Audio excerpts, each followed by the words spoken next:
सोरनियाबा दिनै न'आवहाय बिसिनायानो गैया, सोरनियाबा दिनै न'आवहाय गाव उन्दुग्रा खथायानो गैया आरो केम्प खालि खालामखांनायनि उनावहाय जोंनि सेंग्राफ्रा न'आव थाहैनानै मा मावनानै जानो? हा दङ, मावना जानो थाखाय थाखा गैया। बेबायदि अफिसियेलि खुनु जोंनिसिम बा जोंनि आफादसिम अफिसियेलि नटिस हरनाय जायाखै जे नोंथांमोना केम्पखौ खालि खालामनांसिगौ होननानै। मैया हेल' एसबि ब्लगनि नायगिरि नोंथांमोन, फिन खनसे हेल' एसबि ब्लगआव बयखौबो आंनि गोसो गोरबोनिफ्राय बरायनाय थाग्रोबाय। NLFB आफादनिफ्राय खेंफोरथि होदों थांनाय हरनि जिथु जाथाय जालांनाय नैबेनि फारसे बिथांमोना प्रेस मिट खालामनानैहाय प्रेस क्लाबनि गेजेरजों माखासे खौरां फोसावदों। स' नैबेनि बेलायाव आंहा गोबां दङ बुंनो गोनां होननानै आं सानाखै, नाथाय आंनि फारसे मोननैसो खोथाखौहाय रायजो राजा नोंथांमोननि सेरावहाय लाबोनो होननानै आं सानदों। स' नैबेनो जे बिथांमोना मोनसे खोथा फोरमायलांदों, नोंथांमोना भिडिअनि गेजेरजों खोनालांनो हागोन आरो बेनि गेजेरावनो मोननैसो पइन्टखौ आं हमनानै बेखौहाय नोंथांमोननि सेरावहाय क्लियारिफिकेसन होननानै सानदों।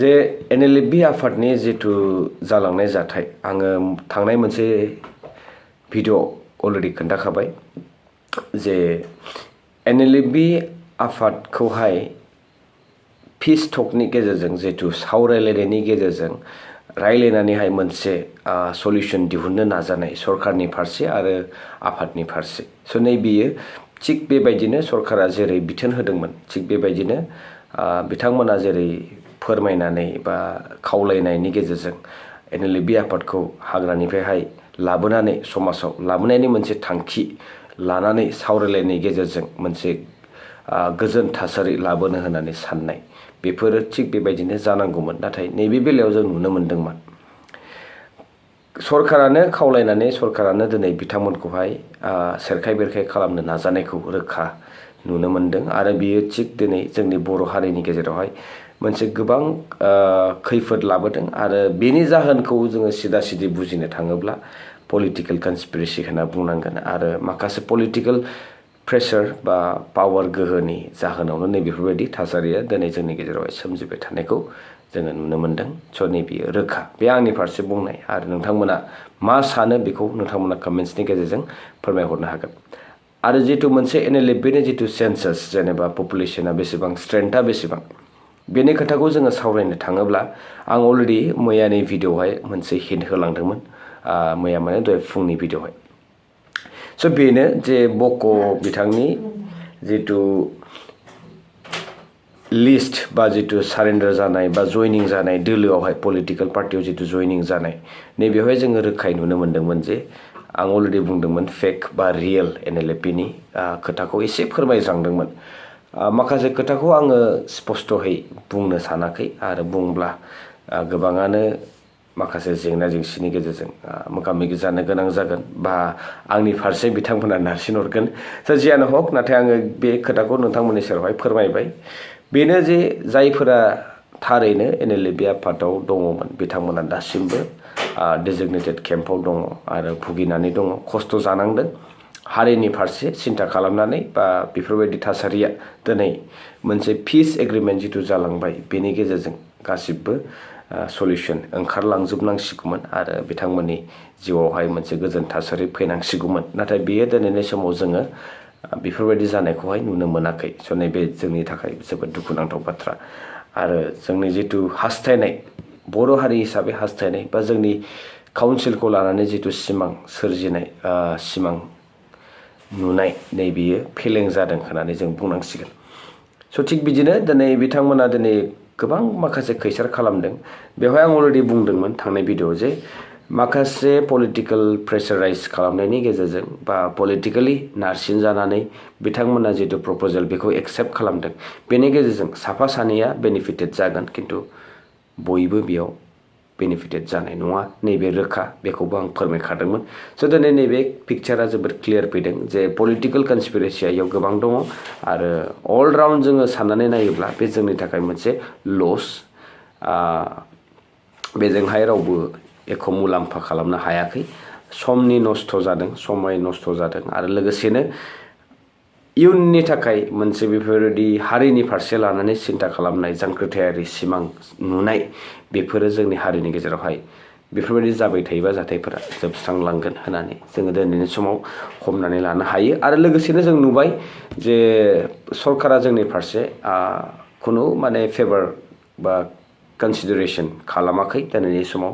बे जोंनि काउन्सिल थासेयावबो दिनै जोंखौ बेफोरबायदि नासयनाय गादबनायखौ जोङो गोबां नुनो मोनदों। आरो बे जोंनि सरकारनि फारसे मोनसे लाजिथावना बाथ्रा आरो लोरबां मोनसे सरकार जानानै दङ, बेखौ जोङो दिनैनि समाव रोखा बुंनो हायो। बेवहाय सोरबा गाज्रि मोनोबा खिन्थु जि पिक्चारा दिनैनि समाव रियेलिटियाव जिथु फेक्ट दङ, बेखौ जोङो दिनैनि समाव फोरमायनो गोनां आरो बयबो रायजो राजाफोरा बेखौ दिनैनि समाव साननो गोनां आरो बुजिना लानाया गाहाम जे मिसइनफरमेसन बा दुरबल दैदेनगिरिफोरनि जाहोनाव दिनै जोङो निजेनि जाहोनावनो जों दिनै बेफोरबायदि आलाय सिलाय जानो गोनां जाबाय थानाया, बे थासारिया जोंनि सेरावहाय खनले नुजाथिबाय थादों होननानै जों बुंनांगोन। जियानो हक बाखि खोथाखौ नोंथांमोननो आङो भिडिअनि गेजेरजों नोंथांमोना नायलांदो आरो निस्सय नायलांनायनि गेजेरजों गोबां खोथा बुजिनो मोनगोन मा जानाय जाथाया एक्सुवेलि। बेनि खेंफोरथिखौ NLFB आफादनिफ्राय सासे दैदेनगिरिया स्पष्टयै बुंलांदों। स' नोंथांमोना नायलांगोन होननानै आसा खालामबाय। स' दिनैनि भिडिअ नैबेसेनोसै, गोजोनथोंसै। लोगो मोनबावसिगोन नेक्स्ट भिडिअ। स्टे टिउन, बाय। दुलाराय बर' नाङैनो मोनसे दुखुनांथाव सान होननानै आं बुंनो सानदों। मानोना थांनाय मोनाबिलि समाव जोंनि क'क्राझारनि सानरामारि NLFB डेजिगनेटेड केम्पआव थानाय माखासे सेंग्राफोरखौ केम्पखौ खालि खालामनो थाखाय आसाम पुलिसनिफ्राय थांनानै बिथोन हैदोंमोन। दा बे बाथ्राखौ लानानै जोङो दिनै दुखु मोननाय फोरमायदों आरो बे दुखु मोननाया जों NLFBनि थाखायल' नङा, साफ्रोम बर'फोरनि थाखाय। जोंखौ केम्प खालि खालामनो थिननायनि आन्दोआव सोरनि मा खैसार दङ जों बेखौ मोजाङै दासिमबो बुजिनानै मोनथ'वाखै।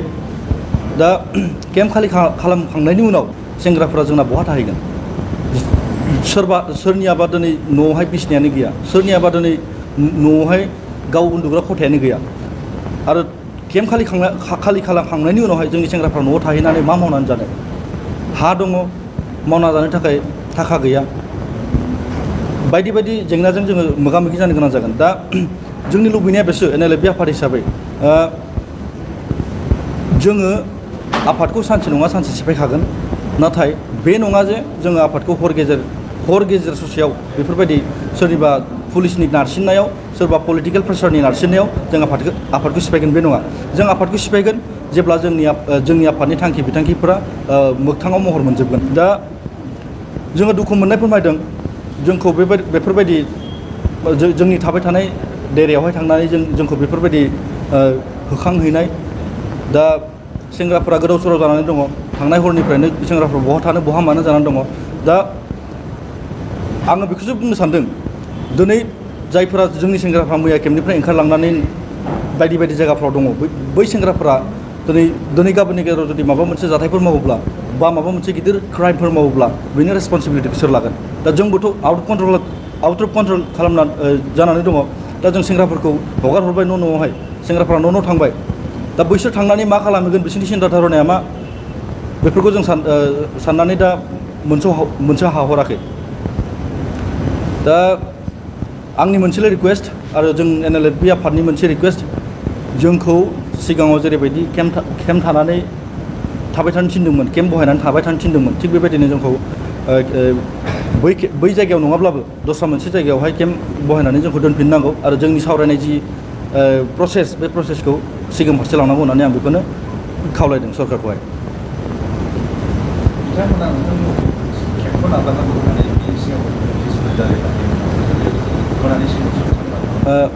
बेबायदि अफिसियेलि खुनु जोंनिसिम बा जोंनि आफादसिम अफिसियेलि नटिस हरनाय जायाखै जे नोंथांमोना केम्पखौ खालि खालामनांसिगौ होननानै। मैयानि दिनावसो हथात माने बेफोरबायदि बुंहैदों। सिगांनि समफोराव जोंखौ बुंदोंमोन खुगाजों खुगा जे नोंथांमोना केम्पखौ खालि खालामनांसिगौ, नोंथांमोना 2 लाख फैसा लानानै न' थांनांसिगौ, जेरै बख'वा लानानै दङ, बेफोरबायदि खोथाखौ जोंखौ बुंदोंमोन। आरो बे समावहाय जों फिन खालामफिनदों जे जोंनि समस्याया 2 लाखजों सुस्रांजाया। दा बेखायनो जोंनि समस्याखौ सुस्रांनोब्ला सावरायलायनायनि गेजेरजों जोङो आफादखौ सिफायनांगौब्ला सिफायगोन। मानो होनोब्ला जोंखौ सावरायलायनो होननासो दिनै लिंहरदों। दा सावरायनो लिंहरनायनि उनावहाय जुदि जोंखौ बेफोरबायदि सा ससेनिफ्राय केम्पनिफ्राय होखारहरोब्ला बे बेसेबां गनायजाथाव? बेखौ रायजो राजाफ्राबो एसे साननाया मोजां दिनै NLFB आफाद थानायावहाय सोरहाबा माबाफोर खहा जादोंमोन नामा रायजो राजानि माबाफोर खहा खालामदोंमोन नामा बा सोरबा सरकारनि माबाफोर खहा खालामदों नामा जोङो जोंनि जि मोननांगौ मोन्थाय जों बे मोन्थायखौ लानानैसो NLFB आ आखायाव हाथियार लानानै सोमावसारदोंमोन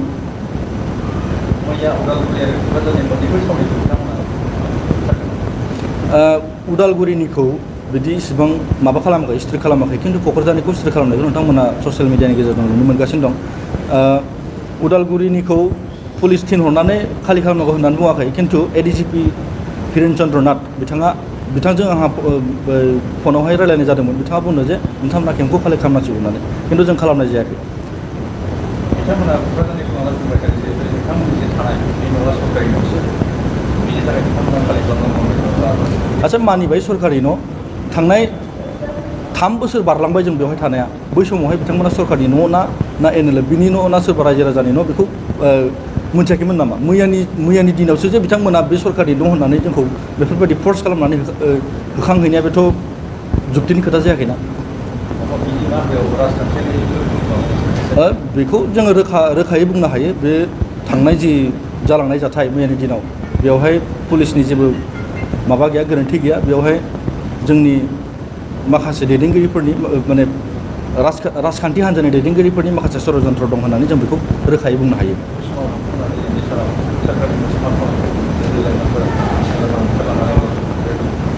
दा सरकारनिफ्राय बेखौनो खावलायनाय जोङो सिगां जेरैबायदि केम्प बहायनानै दङमोन जोंखौ बेफोरबायदि थानो हानाय मोनसे सुबिदाखौ खालामना होफिननांगौ आरो जोंनि जि सावरायलायनाय प्रसेस बेखौ माने सिगां फारसे लांनांगौ जोंहा NLFB हिसाबै इसेबां गिदिर थांखिबो गैखाया दा बेखाय जोंनि बे फिसा मोनसे थांखिखौ सावरायलायनायनि गेजेरजोंनो जों समाधान खालामनो हायो थांनाय सिगाङावसो थांनाय साननैसो सिगाङावसो थारमाने आल्फानि माखासे ग्रुपआ सेन्ट्रेल सरकारजों मोनसे एग्रिमेन्ट खालामबाय थिग बेफोरबायदिनो जोंनि गेजेराव गोबां बिदिन्थिफोर दं जेरै DNLA बिथांमोनखौबो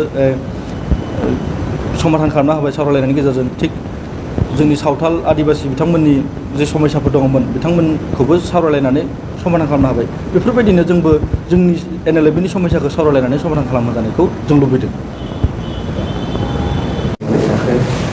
NLFBৰ কাৰণে আৰু সকলোবোৰৰ কাৰণে দুখৰ দিন বুলি মই ক'ব বিচাৰিছোঁ কাৰণ যোৱা বিয়লি 6 বজা সময়ত আমাৰ কোকৰাঝাৰৰ স্থিত চান্দামাৰী NLFB ডেজিগনেটেড শিবিৰত অসম পুলিচৰ কেইজনমান ব্যক্তিয়ে যাই কিনে আমাৰ এই বৰ্তমান থাকি থকা শিবিৰখন খালী কৰিবৰ কাৰণে নিৰ্দেশ দিছিলগৈ এইটো আমি দুখ প্ৰকাশ কৰিছোঁ কাৰণ অসমৰ চিফ মিনিষ্টাৰ হেমন্ত বিশ্ব শৰ্মা ডাঙৰীয়াদেৱে আমি যেতিয়া জংঘললৈ আছিলোঁ এইটো সময়ত তেখেতে আমাক অভাৰফোনেদি কথা পাতি আমাক তেখেতে উভতাই আনিছিলে যে আপোনালোকৰ যি সমস্যা আছে এই সমস্যাবোৰ আমি শান্তি আলোচনা মৰ্মেৰে সমাধান কৰিম বুলি সেয়েহে আমি তেখেতৰ ৰিকুৱেষ্টটো অনাৰ দি আমি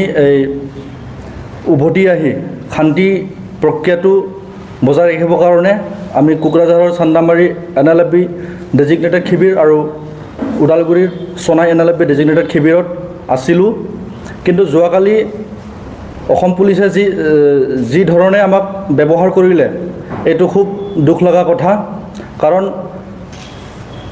আমাক এনেকুৱা শিবিৰৰ পৰা শিবিৰখন খালী কৰিব দিয়াটো বহুত ভাবিব লগা কথা হৈছে আমাক অসমৰ চিফ মিনিষ্টাৰ নিজে স্বয়ং যেতিয়া আমি তেখেতৰ লগত গুৱাহাটীত মিটিং পাতিছিলোঁ এইটো সময়ত তেখেতে কৈছিলে যে আপোনালোকে ওদালগুৰিত এটা আৰু কোকৰাঝাৰত এটা কেম্প বহাই কিনে থাকিব পাৰিব বুলি তো আমি আশা ৰাখিছিলোঁ বা আশা কৰি আছিলোঁ যে তেখেতে দিয়া কথাবোৰ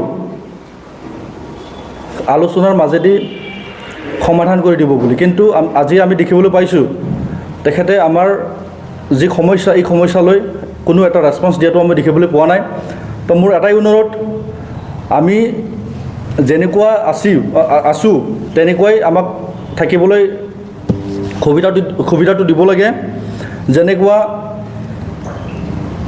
আমাৰ NLFBৰ ইমান এটা ডাঙৰ ডিমাণ্ডো নাই আমাৰ পৰা বহুত ডাঙৰ ডাঙৰ ডিমাণ্ড তেওঁলোকে আঁকোৱালি লৈ সমাধান কৰি দিছে। এই যোৱা কেইদিনমান আগতে এই আলফাৰ কেইজনমান গ্ৰুপে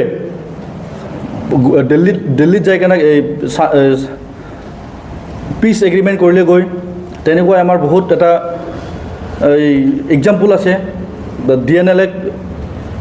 DNLৰ লগত কথা পাতি তেওঁলোকৰ সমস্যাবোৰ সমাধান কৰি দিলে, আৰু আদিবাসীসকলৰ যি সমস্যা আছিল তেওঁলোকে সমস্যাটো সমাধান কৰি দিলে। ঠিক তেনেকুৱাই আমিও আশা কৰিছিলোঁ NLFBৰ যি সমস্যাবোৰ, এই সমস্যাবোৰ যেন তেখেতে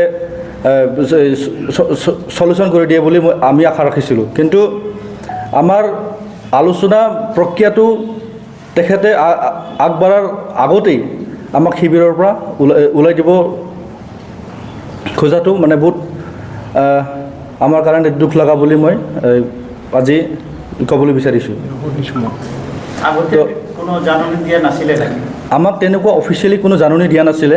তো ময়ো যোৱাকালি আমাৰ কোকৰাঝাৰৰ পুলিচ বিষয়াৰ লগত কথা পাতিছিলোঁ অভাৰফোনেদি, যে আপোনালোকে যে আমাৰ শিবিৰত আহিছে, শিবিৰত আহি কিনে আমাৰ শিবিৰখন যে খালী কৰিবলৈ কৈছে, আপোনালোকৰ তাত কিবা অফিচিয়েলি নটিফিকেশ্যন আছে নেকি বুলি সোধোঁতে তেওঁলোকে কৈছে যে না তেনেকুৱা নাই, কিন্তু এইটো ওপৰৰ অৰ্ডাৰ বুলি কৈছে।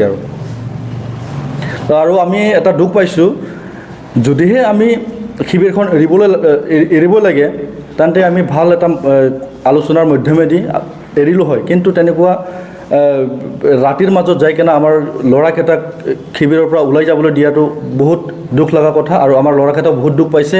লগতে আমাৰ সকলো লিডাৰকেইটা এইটো দুখ প্ৰকাশ কৰিছে। এতিয়াও এইটোৱে আছে যে আমাৰ যি সমস্যা, এই সমস্যাটো CMে আমাৰ লগত কথা পাতি সমাধান কৰি দিব লাগে বুলি মোৰ এটাই অনুৰোধ। এইটোৱে কেডাৰ বুলি ক'লে আমাৰ যেনিবা পুলিচৰ লিষ্টত বেলেগ, আৰু আমাৰ তাত এতিয়া আছে বেলেগ, আৰু একচুৱেল আমাৰ যি ষ্ট্ৰেংথ এইটো বেলেগ। তাৰমানে বস্তুটো হ'ল কি, যেতিয়া আমি জংঘলৰ পৰা উভতি আহিছিলোঁ, এইটো সময়ত যেতিয়া আহিছিলোঁ, এইটো সময়ত আমি যিমানজন আজিৰ ডেটত ওলাইছিলে তেওঁলোকৰ লিষ্টটো দিছিলোঁ। তো NLFBৰ পুলিচে ভাবে NLFBত ইমানখিনি ল'ৰা আছে যিমানখিনি আমি প্ৰথমত দিছিলোঁ। কিন্তু NLFBৰ কেছতে NLFBৰ কিছুমান লিডাৰ বা কিছুমান কেডাৰ তেওঁলোকে জেল খাইছিলে, কিন্তু পুলিচৰ লিষ্টত এই যোনে জেল খাইছে তেওঁলোকৰ মানে লিষ্টটো নাই। কিন্তু কেছটো খাইছে, জেল খাইছে NLFBৰ কেছতে, কিন্তু তেওঁলোকক NLFBৰ বুলি মানি লোৱা নাই। তো এনেকৈ আমাৰ টোটেল ষ্ট্ৰেংথটো আছে 600।